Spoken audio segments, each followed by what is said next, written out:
Terima kasih sebelumnya atas kesempatan yang diberikan. Pada kesempatan kali ini saya akan coba untuk mempresentasikan terkait dengan jurnal artikel review yang saya lakukan terhadap salah satu artikel jurnal di topik penelitian yang insya Allah akan saya kembangkan untuk kedepannya. Topik penelitian tersebut adalah Science Learning Media atau media pembelajaran IPA.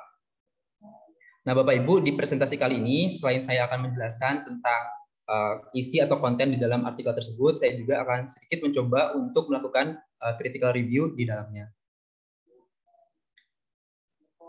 Baik, yang pertama akan saya jelaskan adalah terkait dengan struktur dari artikelnya. Struktur dari artikel jurnal yang saya analisis ini yang pertama adalah judul, yaitu bagian judul dari artikelnya, kemudian juga abstrak, yaitu bagian yang menceritakan tentang gambaran singkat mengenai artikel jurnal tersebut, kemudian ada introductions yang mencakup background, kemudian purposes, dan juga literatur review yang digunakan oleh penulis di dalam penelitian dan juga penulisan artikelnya. Kemudian yang keempat adalah metode atau metodologi yang digunakan dalam penelitian. Kemudian result and discussions, yaitu hasil penelitian dan juga diskusi-diskusi. Kemudian juga ada conclusions dan reference, yaitu kesimpulan dan referensi. Baik, yang pertama saya akan presentasikan adalah tentang judulnya. Judul dari artikel yang saya analisis adalah Development of Interactive Flash Media in Learning Newton's Law, atau pengembangan media flash interaktif di dalam pembelajaran hukum Newton. Nah, kalau saya lihat sebagai sudut pandang saya sebagai seorang pembaca dan kemudian seseorang yang membutuhkan suatu referensi tentang topik penelitian science learning media, menurut saya ini judul yang cukup menarik karena di sini connecting between learning needed dan juga teknologi gitu. Di mana kita ketahui sekarang bahwa pembelajaran itu sangat membutuhkan teknologi untuk mempermudah kita. Nah, kemudian terlebih lagi riset ini itu dilakukan pada tahun 2019. Kita ketahui bersama pada tahun 2019 tersebut angka COVID di Indonesia sedang naik-naiknya. Jadi dibutuhkan suatu inovasi yang memang dapat membantu kita di dalam proses pembelajarannya. Nah, selanjutnya adalah artikel identity atau identitas jurnalnya. Autorsnya di sini ada Ahmad Zaki Al-Ghazali, Dwi Yulianti, dan juga Undang Rosidin.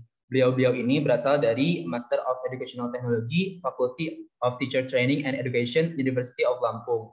Dan artikel ini tuh diterbitkan di jurnal yang bernama International Journal of Innovative Science and Research Technology, Volume 5, Issue 7, July 2020, pages-nya di 892 until 900. Dan publisher-nya ini diterbitkan di igisrt.com. Baik Bapak Ibu, tadi yang pertama adalah judul, saya akan coba untuk membedah yang kedua yaitu bagian abstraknya. Nah, di sini bagian abstrak itu seperti yang sudah saya sebutkan tadi menceritakan atau menjelaskan gambaran umum terkait dengan isi dari artikel tersebut. Nah, di sini sudah saya tandai beberapa bagiannya. Yang warna kuning ini adalah tujuan, yang warna biru ini adalah metode penelitian, yang warna ungu ini adalah kesimpulan, dan yang warna abu-abu ini adalah hasil penelitian. Di sini disebutkan bahwa aims-nya atau tujuannya adalah untuk mengembangkan dan juga melihat feasibility atau kelayakan dari media pembelajaran yang dikembangkan tersebut. Nah, metode penelitiannya ini menggunakan R&D atau Research and Development dengan model ADDI atau Analysis, Design, Development, Implementations, and Evaluations. Dan kemudian juga setelah medianya itu jadi, divalidasi oleh ahli materi dan juga ahli media. Dan selanjutnya diuji cobakan pada small group trial dan juga ke field trial. Nah, pengumpulan datanya itu dengan menggunakan teknik observasi dan juga kuesioner, di mana kuesionernya juga menggunakan Likert scale, dan data analisisnya itu dengan menggunakan teknik deskriptif. Kemudian hasil kesimpulannya di sini disebutkan bahwa pengembangannya itu dalam kategori appropriate atau layak untuk digunakan pada pembelajaran materi hukum Newton di pembelajaran IPA. Hal tersebut dikarenakan result atau hasil penelitiannya itu rata-ratanya 3,54 dan jika dikonversikan ke kategori itu dalam kategori visible atau layak atau appropriate layak digunakan seperti itu. Nah, jika kita lihat bagian-bagian dari struktur abstraknya ini sudah lengkap, tapi saya tidak melihat satu bagian yaitu bagian latar belakangnya. Menurut saya bagian latar belakang itu penting dimasukkan ke dalam abstrak karena ketika pembaca itu membaca artikel itu biasanya membaca abstraknya terlebih dahulu, dan ketika membaca abstrak kemudian membaca latar belakang dan memiliki kesamaan latar belakang yang sama pada saat itu ataupun di kemudian hari, maka akan menarik pembaca untuk membaca artikel tersebut secara lengkap. Baik, yang selanjutnya adalah bagian introductions atau bagian pendahuluan. Nah, di bagian pendahuluan dari artikel tersebut itu ada 4 komponen, yaitu early study, kemudian background, purposes, dan literatur review. Untuk lebih jelasnya, saya coba bahas satu persatu. Yang pertama adalah early study. Nah, early study atau penelitian pendahuluan ini dijadikan penulis sebagai background atau latar belakang mengapa penulis melakukan penelitian tersebut. Di early study-nya, di sini penulis itu melakukan observasi dan juga pembagian kuesioner. Observasinya itu dilakukan di SMP NU Bumi Rahayu, di mana mengobservasi nilai dari materi tentang hukum Newton di pembelajaran IPA.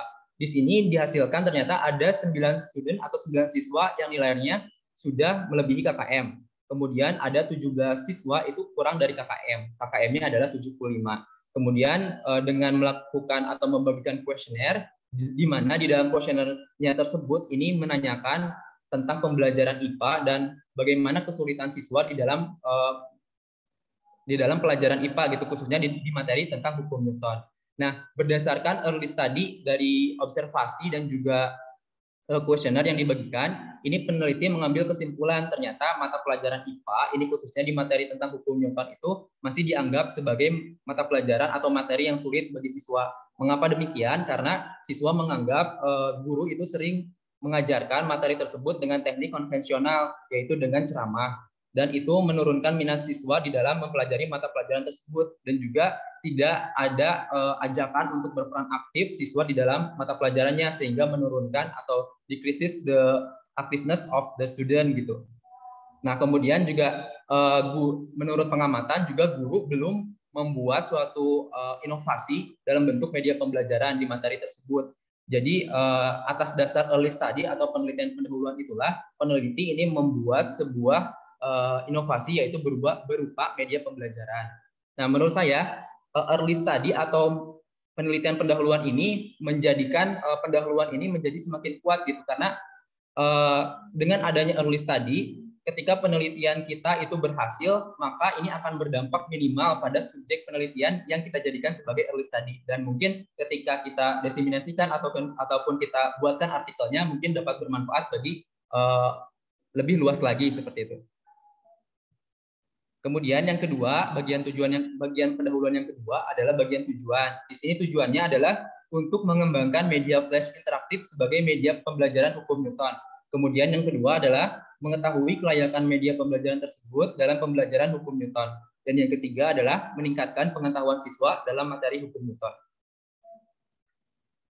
Bagian pendahuluan yang ketiga adalah literatur review. Di sini penulis itu menambahkan teori-teori yang relevan di dalam penelitiannya. Sebetulnya di bagian relevan teori atau literatur review ini, penulis itu seolah-olah menguatkan penelitian pendahuluan yang sudah ia lakukan dengan membandingkannya dengan hasil-hasil penelitian dari peneliti-peneliti terdahulu, sehingga di sini penulis menguatkan argumennya tersebut.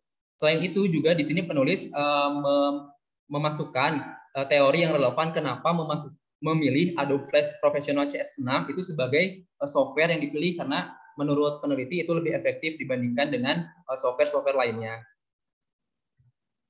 Oke, bagian selanjutnya adalah bagian metode atau metodologi. Untuk bagian metodologi ini, metode yang digunakan adalah research and development atau R&D dengan model ADDIE atau Analysis, Design, Development, Implementation, and Evaluations, atau analisis, kemudian desain, pengembangan, implementasi, dan evaluasi. Nah, setelah medianya jadi, itu divalidasi oleh expert dalam 2 bidang, yaitu expert material dan juga expert di bidang media. Dan masing-masing itu 2 orang. Kemudian setelah divalidasi, kemudian uji cobakan pada small group trial sebanyak 5 siswa, kemudian field trial sebanyak 23 siswa. Subjek penelitiannya adalah 23 siswa kelas 8 SMP NU Bumi Rahayu. Objek penelitiannya ini adalah media flash interaktif dalam pembelajaran hukum Newton. Sedangkan teknik pengumpulan datanya itu berupa wawancara, kemudian angket, observasi, dan kombinasi dari teknik pengumpulan data yang saya sebutkan sebelumnya. Analisis datanya ini berupa analisis data deskriptif. Untuk critical review-nya di sini saya melihat bahwa subjek penelitiannya ini sangat sedikit, yaitu 5 student dan 23 dan 23 siswa. Sementara ini kan pengambilan kesimpulan induksi, jadi semakin banyak sampel itu semakin bagus gitu, semakin representatif di dalam pengambilan kesimpulan. Sedangkan di sini terlalu sedikit subjek penelitian yang dipilih. Nah, kemudian di bagian metode yang ingin saya tunjukkan di sini adalah penulis di sini menambahkan flowchart, kemudian tabel-tabel seperti ini. Menurut saya ini baik karena lebih efisien atau efektif di dalam memanfaatkan space yang ada seperti itu daripada kita menggunakan kata-kata ataupun kalimat-kalimat dalam bentuk paragraf yang terlalu panjang. Bentuk-bentuk flowchart seperti ini lebih efisien gitu, pesan yang ingin disampaikan oleh penulis kepada pembaca pun lebih sampai gitu, lebih efisien di dalam penggunaannya. Kemudian di bagian metode juga di sini penulis menambahkan penjelasan-penjelasan mengenai metode tersebut, tapi di sini penulis hanya menambahkan penjelasan berupa definisi saja, tidak ada penjelasan mengapa sih teknik pengambilan data atau metode tersebut dipilih gitu lebih baik atau lebih efektif di dalam dibandingkan dengan teknik-teknik pengambilan data lainnya seperti itu. Nah, bagi selanjutnya adalah result atau hasil.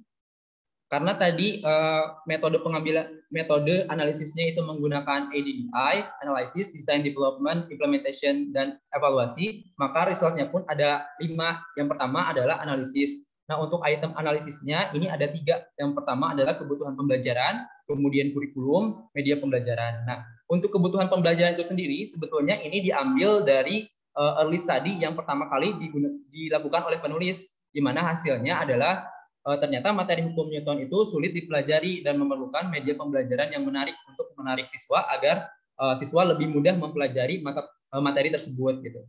Kemudian untuk kurikulumnya ini digunakan kurikulum 2013 sesuai dengan subjek yang diteliti, yaitu siswa dari SMPN Bumi Rahayu tadi. Nah, kemudian media pembelajaran. Nah, ini adalah hasil dari kajian literatur ataupun literatur review yang dilakukan oleh penulis, di mana ia menggunakan Adobe Flash Professional CS6 tadi sebagai media pembelajaran, yang sebagai software untuk pengembangan media pembelajaran ini, karena menurut hasil literatur review penulis itu dipandang lebih efektif dibandingkan dengan menggunakan software yang lainnya. Nah, kemudian result yang kedua adalah desain. Setelah tadi penulis itu melakukan analisis, penulis kemudian membentuk desain. Ini adalah desain dari media pembelajaran yang dibuat oleh penulis. Disajikan dalam bentuk flowchart seperti ini. Kemudian juga ada bentuknya seperti storyboard setiap masing-masing menu. Hanya saja di sini ada angka-angka di sini, tapi tidak dijelaskan maksud atau tidak diberi keterangan maksud dari angka-angka itu apa, sehingga gambar yang disajikan itu menjadi kurang informatif. Walaupun di sini sudah ada keterangan itu storyboard, tapi tidak dijelaskan keterangan lebih lanjut mengenai angka-angkanya. Selanjutnya, setelah peneliti itu melakukan mendesain, kemudian peneliti itu mencoba untuk mewujudkan desainnya. Setelah jadi desainnya itu divalidasi oleh material expert sama media expert.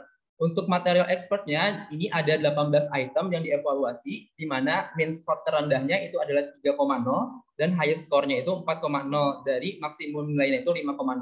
Dan rata-ratanya ini adalah 3,75. Kemudian jika dikonversikan, ini hasilnya adalah dalam kategori worthy, design, atau good, atau dalam kategori layak. Nah, selain memberikan penilaian, material expert juga memberikan suggestions untuk penulis di sini, untuk pengembang, berupa suggestion untuk diperbaiki media pembelajarannya.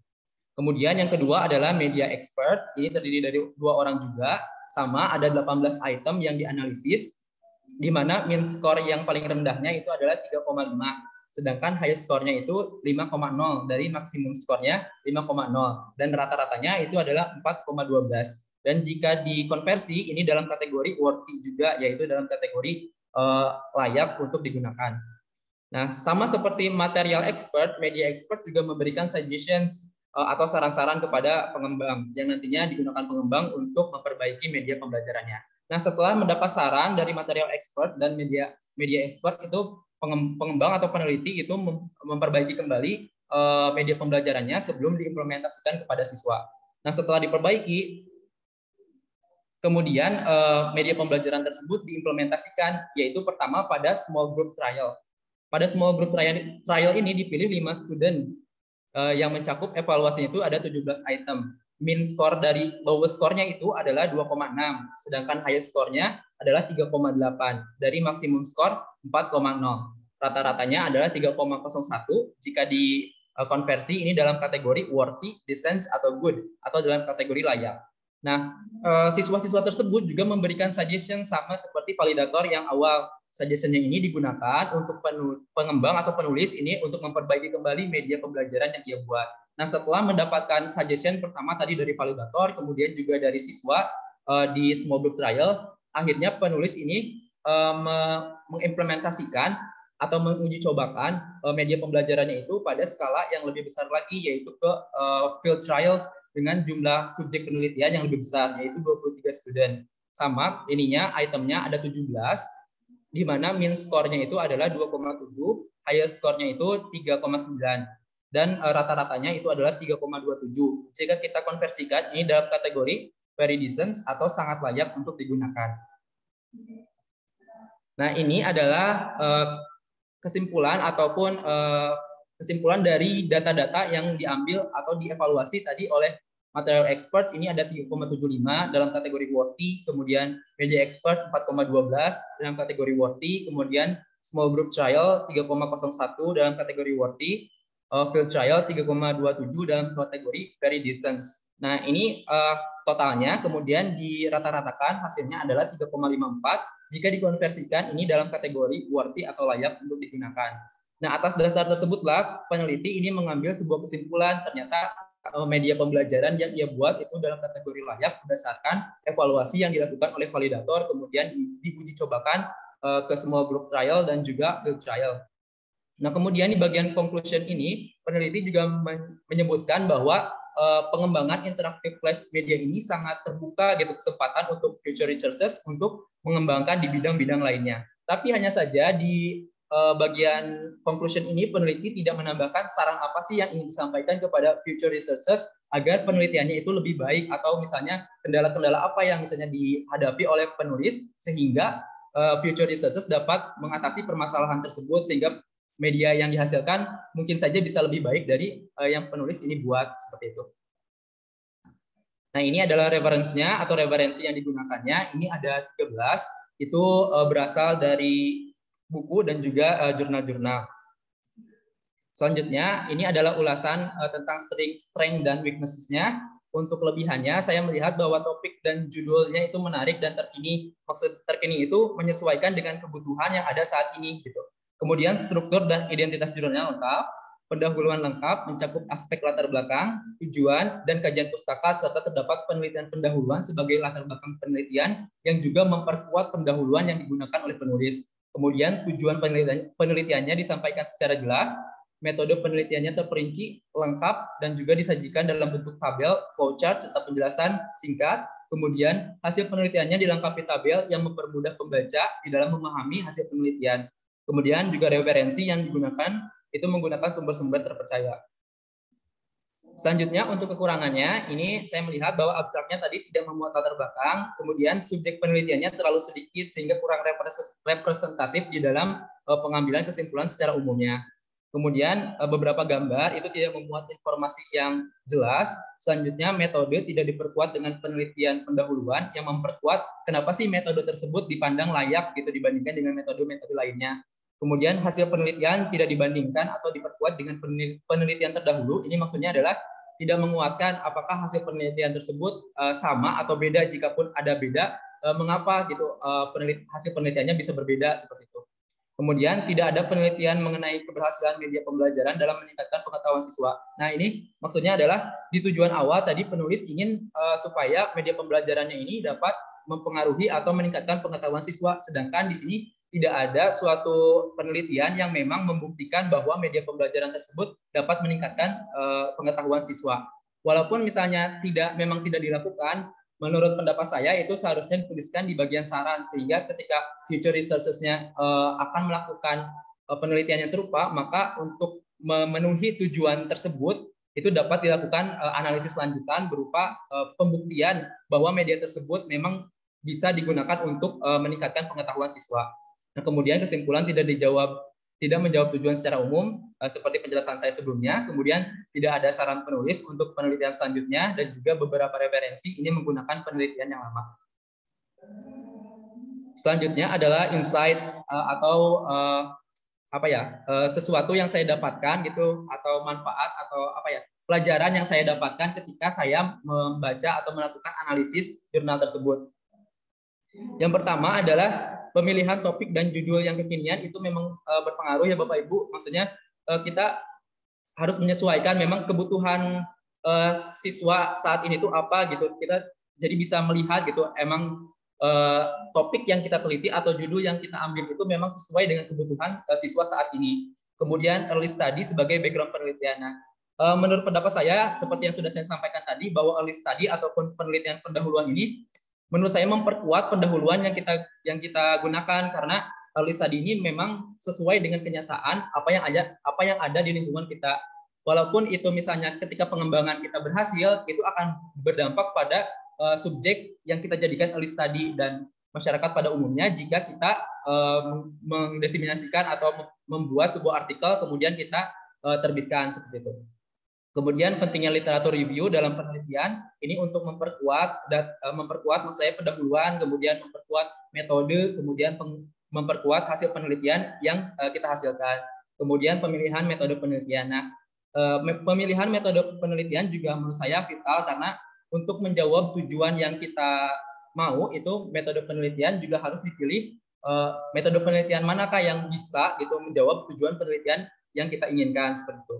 Kemudian tampilan data berupa flowchart atau tabel itu lebih mengefisienkan artikel yang kita buat. Kemudian pemilihan referensi dalam penelitian. Nah, selain kita melakukan literatur review, kita juga perlu memilah gitu referensi mana yang sesuai dengan penelitian kita dan juga referensi yang tentunya update tidak out of date seperti itu. Baik, saya kira itu presentasi dari saya. Kurang lebihnya mohon maaf.